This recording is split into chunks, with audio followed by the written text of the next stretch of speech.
कृष्णाय वासुदेवाय परमात्मने।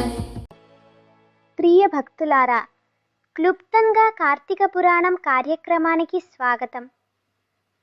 పవిత్ర కార్తీక మాసంలో ఇవాళ 17వ రోజు. స్కాంద పురాణాంతర్గత కార్తీక పురాణ ఆధారంగా ఈరోజు మనం 17వ అధ్యాయ వివరణ సంక్షిప్తంగా తెలుసుకుందాం. వశిష్ఠ మహర్షి తన కథనాన్ని కొనసాగించారు. మండకాశ్రమంలో గత రాత్రి స్తంభం నుండి మానవుడు వెలువడిన ఆ అద్భుత సంఘటనను జనకునికి వివరించసాగారు. మునులు అందరూ ఆశ్చర్యంతో ఆ మనిషి చుట్టూ చేరారు. అతడు ఇంకా అయోమయంగా ఉండి వినయపూర్వకంగా నమస్కరించి ఇలా అడిగాడు: ఓ మహర్షులారా, నేను ఎవరు? స్తంభం నుండి మానవ రూపంలో నేను ఎలా వచ్చాను? అప్పుడు అంగీరస మహర్షి కరుణతో అతనిని చూశాడు. దివ్య దృష్టితో తెలిసిన సత్యాన్ని వెల్లడించారు. నాయనా, గతంలో నీవు ధనలోభుడు అనే బ్రాహ్మణ భూస్వామివి. సంపదతో అహంకారంతో మునిగిపోయి దానాన్ని విస్మరించావు. అతిథులను బీదలను నిర్లక్ష్యం చేశావు. ఆ కర్మభారం కారణంగా ఎన్నో జన్మల్లో నరకయాతన అనుభవించావు. చివరికి నీవు దామోదరుని పవిత్ర ఆశ్రమంలో జడమైన స్తంభంగా జన్మించావు. కానీ నిన్న రాత్రి కార్తీక పౌర్ణమి సందర్భంగా ఈ స్తంభంపై సమర్పించిన స్తంభదీపం శక్తితో, మునుల ప్రార్థనల పుణ్యంతో నీ పాపబంధరం విచ్ఛిన్నమైంది.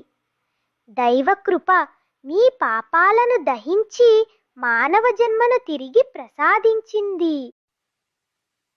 ఆ మనిషి వినయంతో వాలి నిలబడ్డాడు. సత్యాన్వేషణలో ఉత్కంఠతో ఉన్నాడు.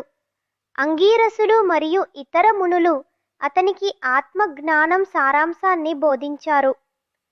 ఈ జగత్తులోని ప్రతి రూపం, ప్రతి జీవి, ప్రతి అణువు అన్నీ ఒకే పరమతత్వమైన బ్రహ్మం ద్వారా వ్యాపించాయి. ఈ శరీరం తాత్కాలిక ఆలయం మాత్రమే. నిజమైన నేను అనేది విభజన లేని అనంత ఆత్మ. నీవు అహం బ్రహ్మాస్మి, నేనే బ్రహ్మం అని గ్రహించినప్పుడు జనన మరణ చక్రాలు చెరిగిపోతాయి. విముక్తి మీ సహజ స్థితిగా మారుతుంది. నీవు అనుభవించిన దుఃఖం మీ స్వరూపాన్ని మరచిపోవటం వల్లే. ఆత్మజ్ఞానం వచ్చినప్పుడు కలిగే ఆనందం మాటల్లో చెప్పలేము. మునులు అతనికి కార్తీక వ్రతాలు, దైవస్మరణ, ధ్యాన సాధనలు నేర్పారు. పవిత్రతతో, కరుణతో ప్రతి జీవిలో దైవతత్వాన్ని చూడమని బోధించారు.